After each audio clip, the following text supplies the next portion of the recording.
Hallelujah. प्रभु के नाम की स्तुति हो, धन्यवाद हो। आज हम प्रभु के वचन से कुछ बातें जानेंगे। प्रभु अपना वचन सुनने समझने के लिए हमारी सहायता करे, मदद करे, जिससे कि प्रभु आपके वचन की गुण बातें हम सीखने पाए, हमारा जीवन उस तरह से होने पाए। प्रभु सहायता करे, मदद करे। घर बनाने वाले दो मनुष्य, बुद्धिमान और मूर्ख। आपको ये मत्ती 7 अध्याय उसका 24 से 24 में मिल जाएगा, आप पढ़ सकते हैं। इसलिए जो कोई मेरी ये बातें सुनकर उन्हें मानता है, वह उस बुद्धिमान मनुष्य के समान ठहरेगा जिसने अपना घर चट्टान पर बनाया। और मेघ बरसा और बाढ़ें आई और आंधियां चली और उस घर से टकराई, फिर भी वह नहीं गिरा, क्योंकि उसकी नींव चट्टान पर डाली गई थी। परंतु जो कोई मेरी ये बातें सुनता है और उन पर नहीं चलता, वह उस निर्बुद्धि मनुष्य के समान ठहरेगा जिसने अपना घर बालू पर बनाया। और मेघ बरसा और बाढ़ें आई और आंधियां चली और उस घर से टकराई, और वह गिरकर सत्यानाश हो गया। हम 24 से 27 आयत तक पढ़ते हैं। प्रभु यहाँ बता रहा है एक बुद्धिमान मनुष्य के बारे में, जिसने अपना घर चट्टान पर बनाया है। और जब मेघ बरसा, बाढ़ें आई, आंधियां चली और उससे टकराई, वह फिर भी नहीं गिरा। क्यों? क्योंकि उसने अपना घर चट्टान पर बनाया था। चट्टान कौन है? चट्टान हमारा प्रभु यीशु मसीह है। इसलिए प्रभु शुरुआत में ही 24 आयत में कह रहा है, इसलिए जो कोई मेरी ये बातें सुनकर उन्हें मानता है, उसे प्रभु बुद्धिमान व्यक्ति बताता है। हमें बुद्धिमान होना है ताकि हम अपने प्रभु के बारे में अच्छे से जान सकें। उसके अनुसार हम अपना घर बना सकें। घर हमारे विश्वास को दिखाता है कि हमारा विश्वास प्रभु में कितना गहरा और पक्का है। क्यों? क्योंकि हमने यीशु मसीह, जो हमारी चट्टान है, उस पर अपना घर बनाया है। घर बनाने का मतलब उसको हमें जानना है। क्या वो अपने वचन से हमें सिखाना चाहता है, बताना चाहता है। उसके अनुसार हमें चलना है, मसीही जीवन में आगे बढ़ना है। तब समस्या आते समय हम गिरेंगे नहीं, हिलेंगे डुलेंगे नहीं।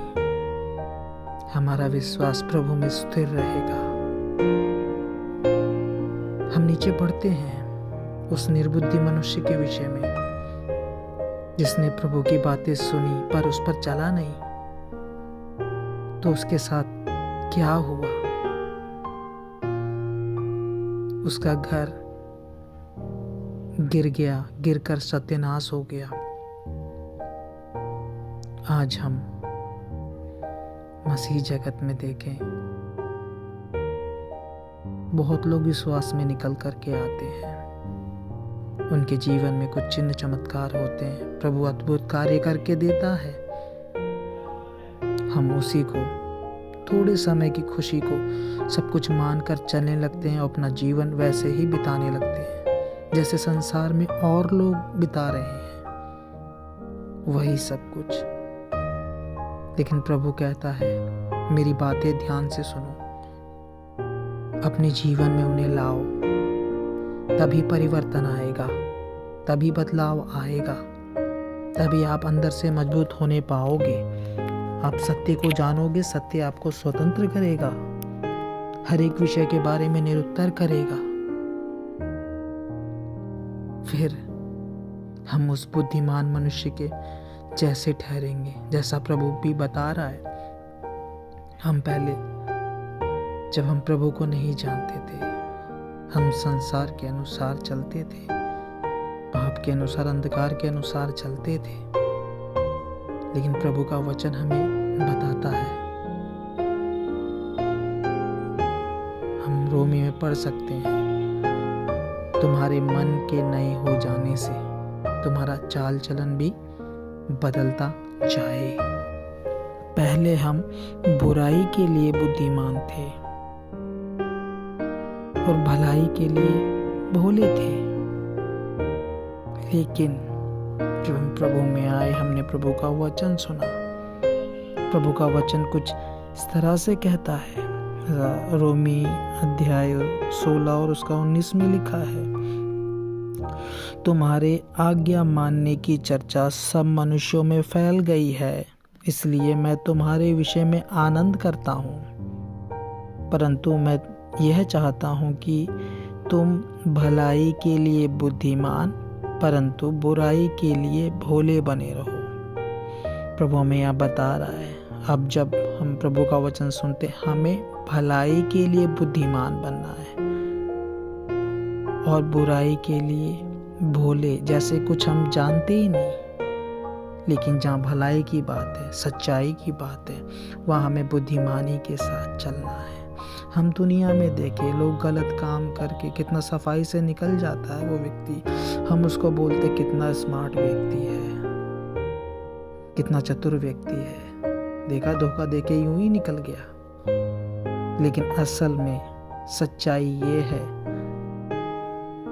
कि वही भोला व्यक्ति है, उसके अंदर चतुराई नहीं है, क्योंकि वो तत्कालिक है।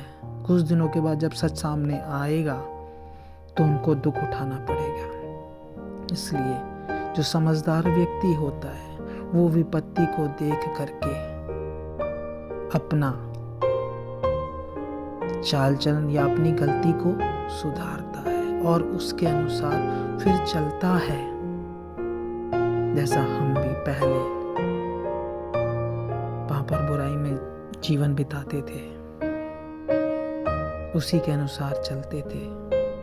लेकिन जब से हमने प्रभु पर विश्वास किया, हम पाप और बुराई से दूर रहते हैं, भलाई और सच्चाई और बुद्धिमानी के साथ अपने परमेश्वर के साथ चलते हैं। ऐसा हम में से हर एक मनुष्य को होना है। बुद्धिमान कौन है? बुद्धिमान वो व्यक्ति है जो परमेश्वर का भय मानता है। हम परमेश्वर के वचन में पढ़ते हैं, यहोवा का भय मानना बुद्धि का मूल है। बुद्धि और शिक्षा को मूल ही लोग तुच्छ जानते हैं। यहाँ हमने पढ़ा, परमेश्वर का भय मानना बुद्धि का मूल है। इसलिए हम जब परमेश्वर को जानते हैं परमेश्वर के वचन के द्वारा, तो हमें मालूम चलता है कि ये पाप है, ये बुराई है, हमें ये जीवन में नहीं करना है। हमारे परमेश्वर को ये पसंद नहीं है और हमारा विवेक भी पाप और बुराई के लिए यही गवाही देता है कि तू उसे नहीं करना। हम नीति वचन 8:13 में भी पढ़ सकते हैं। वहाँ कुछ इस प्रकार लिखा है, यहोवा का भय मानना बुराई से बैर रखना है। इसको हम 12 से पढ़ते हैं, मैं जो बुद्धि हूँ चतुराई में वास करती हूँ और ज्ञान और विवेक को प्राप्त करती हूँ। नीचे लिखा है, यहोवा का भय मानना बुराई से बैर रखना है।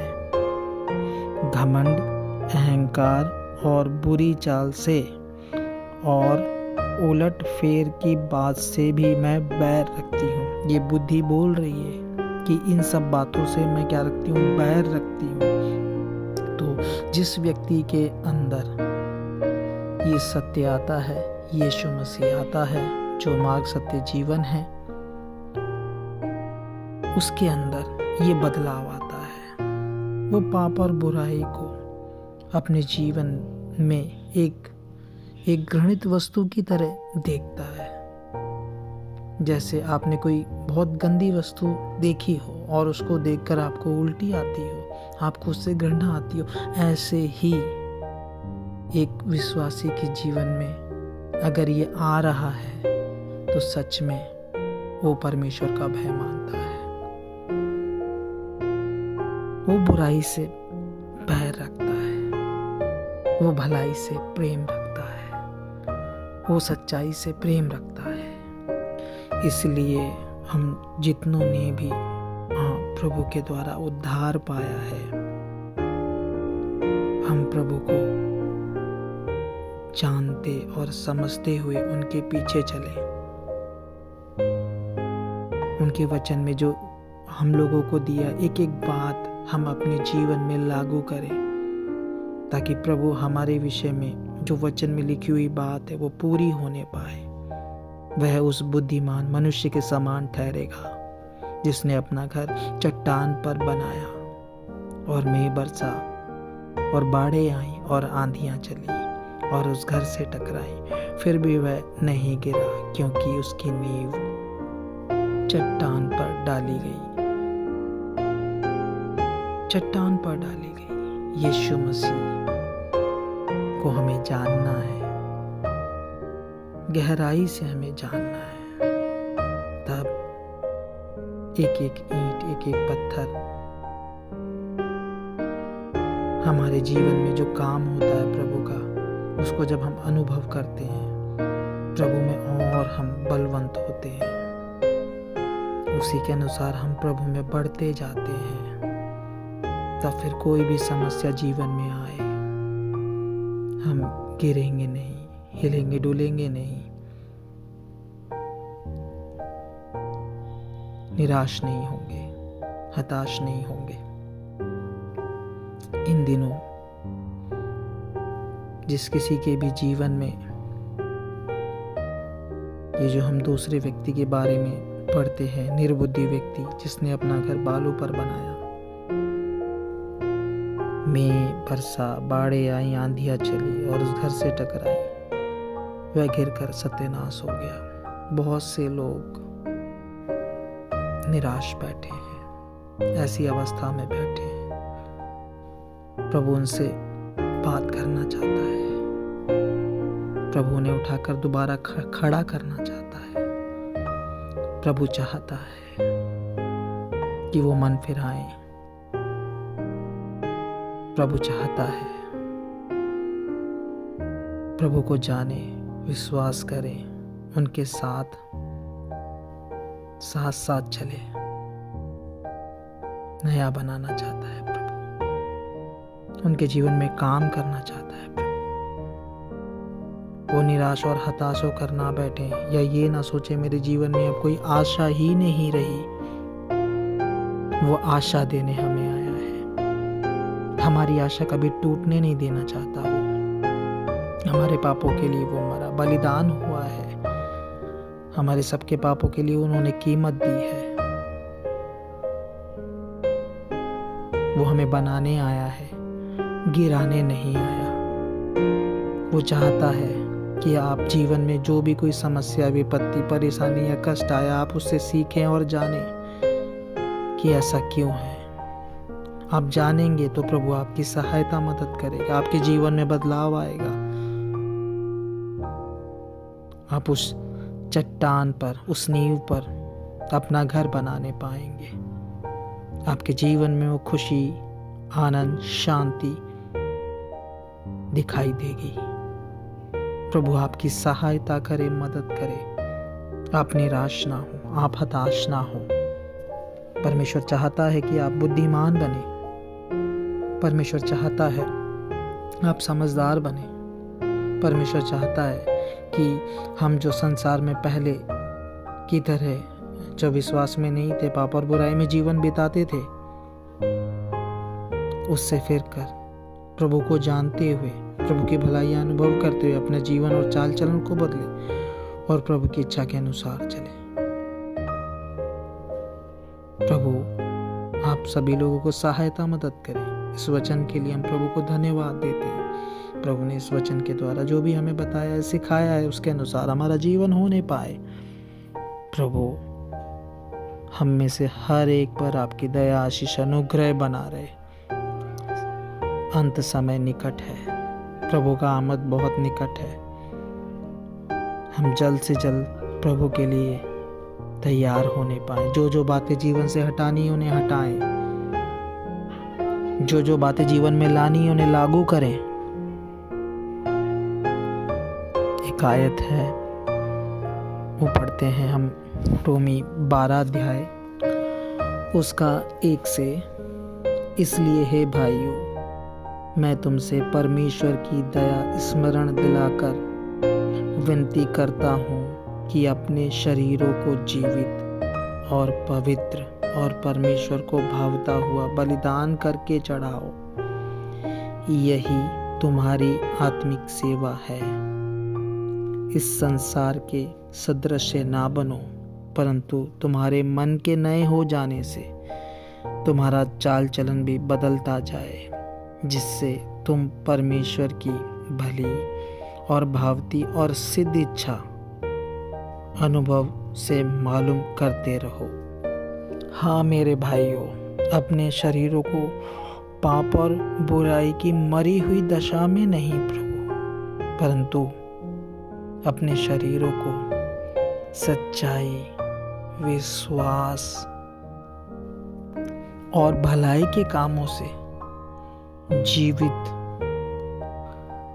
और पवित्र, यानी पाप और बुराई मेरे जीवन में नहीं होनी, और परमेश्वर को भावता हुआ, उनको जो अच्छा लगता है, जैसा कि अभी बताया मैंने, उसी तरीके से हमें बलिदान करके चढ़ाना है अपने शरीरों को। यही हमारी आत्मिक सेवा है, जिससे हम परमेश्वर की इच्छा को और अच्छे से जान सकें, अपने जीवन में और बदलाव ला सकें, प्रभु यीशु मसीह के डील डॉल तक बढ़ सकें। वचन में लिखा है कि यीशु मसीह उसी मनुष्य के द्वारा परमेश्वर सब मनुष्यों का न्याय करेगा। इसलिए हमें उसके डील डॉल तक बढ़ना है।